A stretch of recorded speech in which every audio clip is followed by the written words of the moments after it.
Garlic pillar खरंच काम करतं का, किंवा त्याच्यामध्ये लसूण खरंच सोडला जातो का, हे मला बऱ्याच जणींनी विचारलं होतं. तर हे इथे ॲव्हरेस्ट कंपनीचं गार्लिक पिलर आहे माझ्याकडे आणि याची किंमत आहे 75 रुपये. हे असं ते दिसतं, याला असं टेक्स्चर आहे, हे असं आहे ते मधून. तर आता मी काही लसणाच्या पाकळ्या इथे घेत आहे.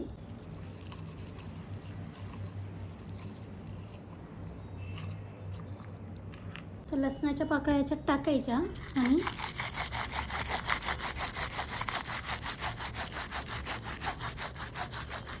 असं घासून घ्यायचं आहे.